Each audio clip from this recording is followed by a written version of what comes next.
सो देखो, सबसे पहले तो मेरे लिए ये जानना जरूरी था कि ये जो परसेंटाइल और रो मार्क्स का जो ये रिजल्ट हुआ है, इसके प्रति आयोग का क्या रुख है, कि मतलब जानबूझ के हुआ है या बाय मिस्टेक हुई है, या फिर सरकार का क्या रुख है इसके प्रति। तो मेरे लिए ये जानना जरूरी था, और स्टार्टिंग से मेरा हायर अथॉरिटी में पहले जाने का मेरा स्टेप था। तो वो मैंने कर लिया है पूरा। मेरी तरफ से जितना बन पा रहा है मैं करूंगी, और बाकी आप ये मत देखो कि वो नहीं आ रहा, वो नहीं आ रहा है। आपसे जितना हो पा रहा है आप भी करो वो, ठीक है।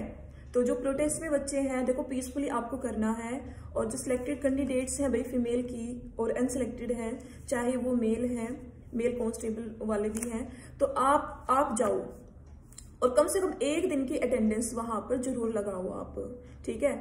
इफेक्टेड पर्सन को ही पता है कि भाई कितना गलत हो रहा है, बाकी को मत देखो कि वो नहीं जा रहा है, वो नहीं जा रहा है, ठीक है। मैं बैकएंड पे काम कर रही हूँ, मेरी जगह अगर आप बैकएंड पे काम कर सकते हो तो आप कर लो, बाकी आप अगर वहां पर सपोर्ट कर सकते हो तो आप वहां पर करो, ठीक है।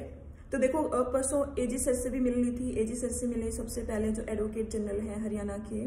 तो देखो सबको पता है, पहली बात तो सबको पता है कि गलत हो चुका है, लेकिन ये एक अब लीगल तरीके से सही होगा, जो भी होगा ना वो लीगल तरीके से किया जाएगा। अब ऐसा नहीं है कि हम आयोग में बोल देंगे सर रिवाइज कर दो, रिवाइज कर दो। हम अब मतलब इनफॉर्मल तरीके से नहीं होगा, लीगल तरीके से होगा सब कुछ, ठीक है। पहली बात तो पॉजिटिविटी आ गई होगी आप लोगों में, ठीक है, तो बी पॉजिटिव। और एजी सर की नॉलेज में चीज डाल दी, पता तो है, लेकिन उनके नजर में भी ये आ गया कि भाई इफेक्टेड पर्सन जो लड़की हैं जिनके साथ गलत हुआ है या आगे होने वाला है, वो आ रहे हैं उनके पास अपनी प्रॉब्लम लेकर के, ठीक है। सेकंड, जो डीएस डीसी सर हैं, सीएम साहब के जो प्रिंसिपल चीफ सेक्रेटरी हैं, भाई उनसे मिले थे, तो उनके पास भी एप्लीकेशन 2 पेज की एप्लीकेशन है, और ये पूरा मतलब ये एज ए प्रूफ ही मैंने कलेक्ट किए हुए हैं, ये भी मैं लेके गई थी, लेकिन सबमिट मैंने ये की है, ठीक है। तो उन्होंने पूछा कि भाई आपने कि मतलब पहली बार हुआ है ये, तो मैंने कहा हाँ जी सर, ये फर्स्ट टाइम हुआ है एक्सपेरिमेंट ये, और आईएसआई कोलकाता से ये लिया गया है, वो नोट कर रहे थे ये सारी चीजें, और बोले कि आपने केस किया हुआ है इस पर, तो भाई आप वेट करो। मैंने कहा सर इतना गलत हो रहा है, सबको पता है, साफ साफ पता है इसमें तो कि गलत है, लेकिन फिर भी कुछ एक्शन नहीं लिया जा रहा, क्योंकि कोर्ट के चक्कर में कोई नहीं जाना चाहता, जल्दी से सोल्यूशन चाहते हैं सब। और मेल वाले भी परेशान है, मेल कैंडिडेट्स हैं वो भी परेशान है कि कहीं उनके साथ भी ऐसा ना हो जाए। कोई भी भर्ती को लटकाना नहीं चाहता है, कोई भी मतलब छेड़खानी इसमें मतलब इसको कैंसिल या लटकाना नहीं चाहता है, सब जल्दी से फेयर रिजल्ट चाहते हैं, इसमें सोल्यूशन चाहते हैं इसका। तो सर ने यही कहा कि देखो केस किया हुआ है तो कोर्ट इसीलिए ही बना है, अगर गलत हुआ है तो कोर्ट उसी के लिए बना है, ठीक है।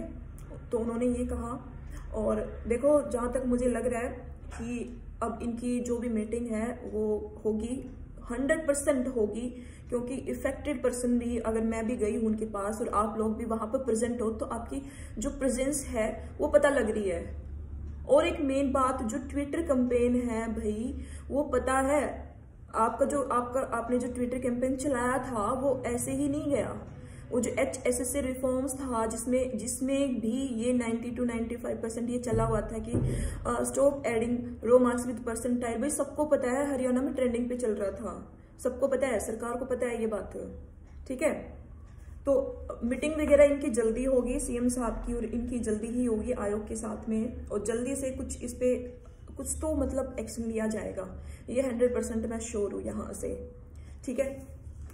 तो उसके बाद फिर मैं खत्री सर के पास गई, चेयरमैन साहब के पास गई, HSSC आयोग में 11:30 के आसपास गई थी। तो 1 बजे मेरा वो है नंबर आया था, उनकी मीटिंग चल रही थी।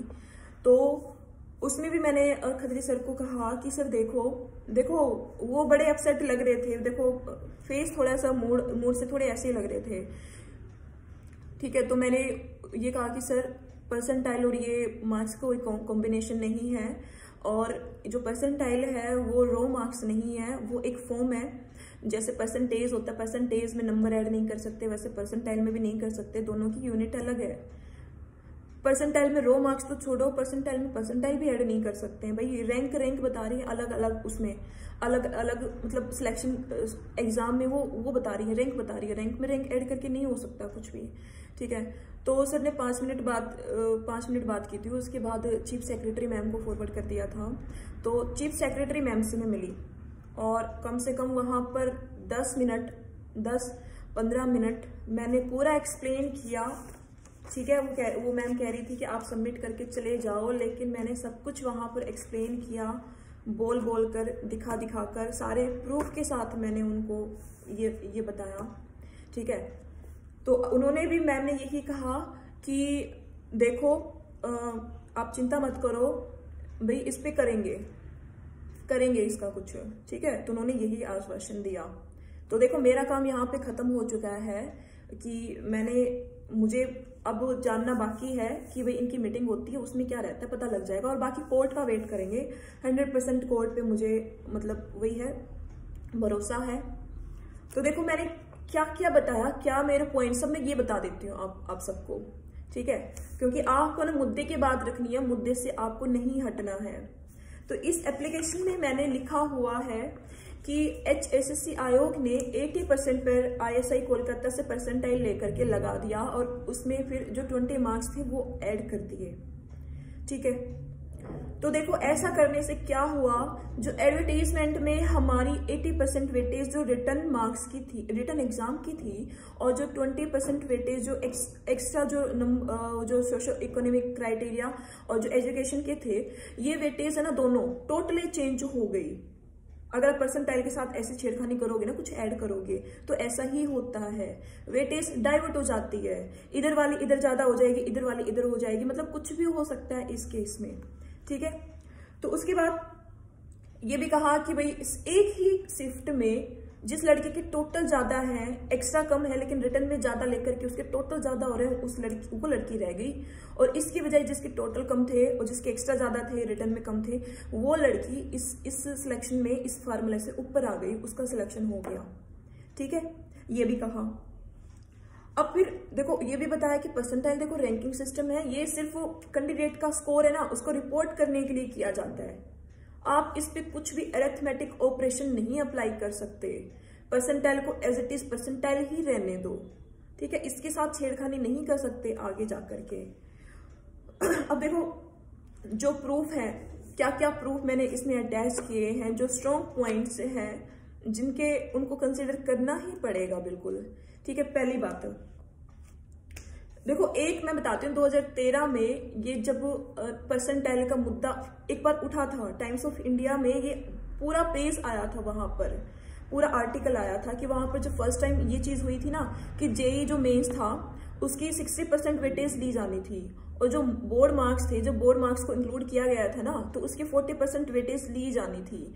तो वे परसेंटाइल ले आए कलकत्ता से, कलकत्ता वाला ISI कोलकाता था, इन्होंने परसेंटाइल ये फार्मूला दिया, ये लगा दिया। इससे मतलब ये कैसे यूज किया उन्होंने, जो जेई मार्क्स है ना, जेई मेंस में जो बच्चों के मार्क्स थे उसको तो मार्क्स ही रहने दिया, लेकिन जो बच्चों में बोर्ड की जो परसेंटेज थी, जितने भी बच्चे थे जो एग्जाम दे रहे थे, उनको कन्वर्ट कर दिया परसेंटाइल में कन्वर्ट कर दिया। अब ये जो परसेंटाइल है इसको ऐड कर दिया उनके जेई मार्क्स में।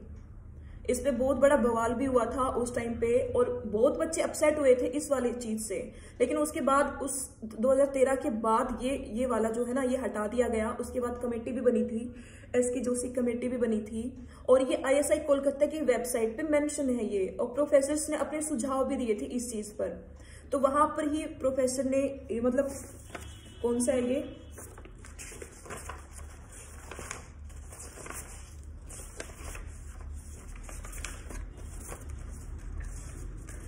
ये रजत मूना डायरेक्टर जनरल CDAC के हैं पुणे में। इन्होंने अपने परसेंटाइल पर अपने रिव्यू भेजे थे ISI को, और ये सब उनकी ISI कोलकाता की वेबसाइट पे मेंशन है, ठीक है। तो इसमें उन्होंने कहा है कि भाई जो टोटल मार्क्स है जेई मार्क्स के, जो 60% जो वेटेज है ना, वो मार्क्स है वो, और जो 40% वेटेज है वो नॉर्मलाइज स्कोर है परसेंटाइल में, ठीक है। अगर आप दो क्वांटिटी को ऐड कर रहे हो तो दोनों की सेम यूनिट होनी चाहिए, ऐसा उन्होंने कहा है। तो जो 60% जो कंपोनेंट है वो तो मार्क्स में है जेई मार्क्स का, और जो 40% जो कंपोनेंट है भाई उसको भी सेम उसमें लेके आओ, यूनिट में लेके आओ आप, यानी मार्क्स में कन्वर्ट करो। तो क्या किया गया तब, जो परसेंटाइल थी ना, परसेंटाइल को ग्रेस उसमें नंबरों में कन्वर्ट किया गया। मतलब एक स्केल डिसाइड किया गया कि अगर किसी बच्चे के 98 परसेंटाइल बनती है तो उसको 10 में से 10 नंबर मिलेंगे, 10 नंबर दिए जाएंगे, और ये जो 10 नंबर है ये उसके जेई मार्क्स में ऐड होकर के टोटल बनेंगे। ठीक है, किसी के 95 से 98 अगर परसेंटाइल है तो उसको 8 नंबर दिए जाएंगे, 90 से 95 परसेंटाइल है उसको 7 दिए जाएंगे, 7 मार्क्स दिए जाएंगे। ठीक है, तो यहाँ पर ये खुद बात इन्होंने लिखी हुई है इनकी वेबसाइट पर। यहां से डिसाइड हो, यहां से पता लग गया कि भाई सेम क्वांटिटी को ऐड कर रहे हो तो सेम यूनिट होनी चाहिए।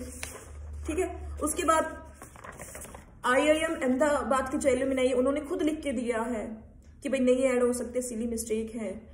और बहुत सारे जो सेंट्रल जो गवर्नमेंट यूनिवर्सिटीज हैं, MDU DU है और सेंट्रल यूनिवर्सिटी पाली है, भाई इनसे भी हमने पता किया है, सबने ही मना किया है कि एक सिली मिस्टेक है।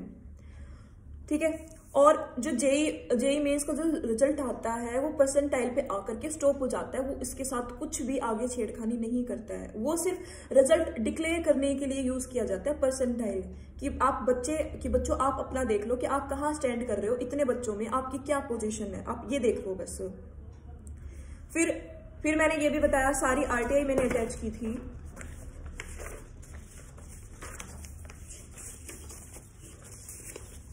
देखो सारी RTI जो भी मुझे ये रिस्पॉन्स मिला था, तो ISI कलकत्ता को मैंने RTI लगाई थी, उसका ये रिप्लाई आया था, उन्होंने ट्रांसफर कर दिया HSSC को।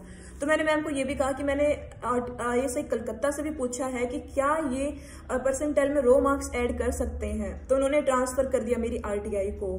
मैंने कहा मैंने 4-5 मैंने RTI लगाई हुई है, बच्चों ने भी लगाई हुई है, रिप्लाई आना बाकी है, और ट्रांसफर कर दिया। और देखो कल मैंने ना फर्स्ट अपील की थी, क्योंकि ISI कलकत्ता से ही मैं रिप्लाई चाहती हूँ, उन्होंने मेरी उसको RTI को ट्रांसफर कर दिया, लेकिन मैं आंसर उन्हीं से चाहती हूँ। मैंने फर्स्ट जो अपील अप्लाई की थी थोड़े दिन पहले, उसको भी कल ट्रांसफर कर दिया, स्टेटस चेक किया था तो ISI कलकत्ता ने मेरी फर्स्ट अपील को भी ट्रांसफर कर दिया HSSC को। तो जब ईसा कंबोज मैम से मैंने कहा कि भाई उन्होंने ट्रांसफर कर दिया, तो मैम ने कहा कि आप उन्हीं से पूछो, देखो उन्हीं से पूछो, अगर ये कंफर्म हो जाता है तो वो एक स्ट्रॉन्ग प्रूफ होगा।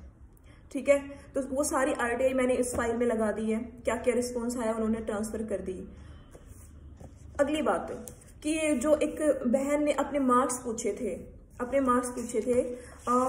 HSSC आयोग से कि उसके रिटर्न में कितने उसके टोटल बने हैं, तो वो भी मैंने लगाई है और हाईलाइट करके बताया है कि देखो आप लोगों ने क्या बताया, 107 नंबर है उस लड़की के, कितने हैं एक सेकंड में देखती हूँ।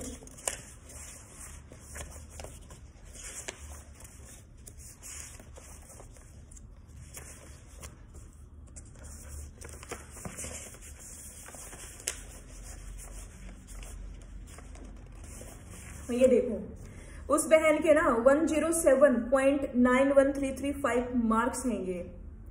ये मार्क्स बता दी। मैंने कहा मैम ये मार्क्स कैसे हो सकते हैं, परसेंटाइल में कुछ भी डिफरेंस नहीं रहा, परसेंटाइल और मार्क्स में क्या कुछ भी डिफरेंस नहीं रहा, सेम हो गए दोनों, परसेंटाइल को मार्क्स बोल दिया, ये कैसे पॉसिबल है। तो मैंने यही कहा कि आप फाइल सबमिट करके जाओ, भाई हम करेंगे। अगला तो देखो इसके बाद फिर ये है कि परसेंटाइल की क्या क्या कंडीशंस हैं। परसेंटाइल देखो जहां पर मल्टीपल शिफ्ट है, selection process fully written based नहीं है, वहां पर यूज नहीं हो सकता, यूज नहीं होगा। ठीक है, और जहां पर सिलेक्शन प्रोसेस पूरा फुली रिटन बेस है और उसमें चाहे सिंगल हो चाहे मल्टीपल शिफ्ट हो, वहां पर परसेंटाइल आप यूज कर लीजिए, क्योंकि आपका जो सिलेक्शन प्रोसेस है ना, जो फाइनल आपका जो स्टेप होगा वो परसेंटाइल पे आकर के रुक जाएगा अगर आपका फुली रिटन है तो। ठीक है, अदरवाइज उसको यूज नहीं करना चाहिए। इसके बाद इस एप्लीकेशन में भी ये मैंने बताया है। और उसके बाद फिर मैंने ये भी कहा कि सर देखो हम नॉर्मलाइजेशन के अगेंस्ट नहीं है, अगर आप स्टार्टिंग से कोई और मेथड आप ग्रेस मार्क्स देने वाला यूज करते, जो एसएससी करती है कि वो, या दिल्ली पुलिस में भी होता है कि वो उनके मार्क्स में ही मार्क्स देख करके, ग्रेस नंबर देख करके नॉर्मलाइज कर देती है नंबरों को, तो वो आप मेथड यूज कर सकते थे स्टार्टिंग से अगर वो यूज करते।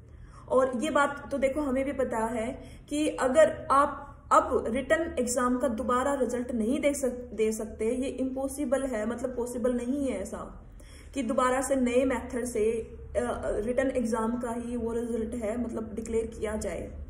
और ऐसा भी नहीं हो सकता कि नॉर्मलाइजेशन को पूरी तरह हटा दिया जाए, क्योंकि ऑलरेडी परसेंटाइल के बेसिस पर बच्चे पीएचडी में आ चुके हैं, ऑलरेडी आ चुके हैं वो बच्चे। तो अब जो बच्चे इनके भी डायरेक्ट ऐड करके नहीं कर सकते हम। अगर डायरेक्ट ऐड करके भी निकाला ना, अगर नॉर्मलाइजेशन नहीं किया यहाँ पर, तो भाई हार्ड वाले फिर से रह जाएंगे। और जो ऑलरेडी इजी शिफ्ट के बाहर हो गए थे रिटर्न में, वो भी तो फिर बोलेंगे कि अगर नॉर्मलाइजेशन हटा रहे हो तो रिटर्न से भी तो हटाना चाहिए ना, रिटर्न से भी परसेंटाइल हटाओ, क्योंकि जो इजी शिफ्ट वाले बहुत सारे बच्चे जो कट ऑफ पे रह गए थे तो उनको भी एंट्री मिलनी चाहिए फिर। ठीक है, तो अभी इसका सोल्यूशन ये है कि जो बच्चे ऑलरेडी इन है और उन पे कुछ इनका सॉल्यूशन किया जाए, या तो भाई नंबर ऑफ सीट है, जो नंबर ऑफ सीट है और शिफ्ट में जितने बच्चे हैं, जितने कैंडिडेट हैं, उनके रेशो में, सेम रेशो में उनको डिवाइड कर दिया जाए, या फिर उनको ग्रेस मार्क्स दे दिए जाए शिफ्ट के अकॉर्डिंग निकाल करके, जैसे भी निकालते हैं फॉर्मूला अडॉप्ट करके, कितने हार्ड शिफ्ट को कितने ग्रेस मार्क्स देने हैं, कैसे क्या करना है, मॉडरेट को कितने देने हैं। ठीक है, तो ये निकाले जाए, ये किया जाए। और जो हम ये बता रहे हैं ना कि जो रिटर्न में एक्स्ट्रा नंबर ऐड करके फिर परसेंटाइल लगा दो, ये हमने बताया है, ये भी बताया है, लेकिन ये मेथड ऑथोराइज नहीं है, क्योंकि परसेंटाइल सिर्फ रिटर्न के लिए ही बना है। तो अगर ऐसा करते हैं तो देखो ये ऑथोराइज नहीं है, इस मेथड को पहले ऑथोराइज होना पड़ेगा, कोई बड़ी हायर जो अथॉरिटी है वो इसको अगर ऑथोराइज करती तभी ये होगा, लेकिन ये ऐसा नहीं हो सकता, ऑथोराइज नहीं है। तो ये भी मैंने इसमें लिखा हुआ है, अगर ऐसा हो सकता है तो इसको ऑथोराइज करके रिटर्न प्लस जो एक्स्ट्रा नंबर को ऐड करके इसको ऑथोराइज किया जाए, ऑथोराइज करके रिजल्ट निकाला जाए अगर पॉसिबल है तो। अगर नहीं है तो दूसरे मेथड से इसका सॉल्यूशन किया जाए।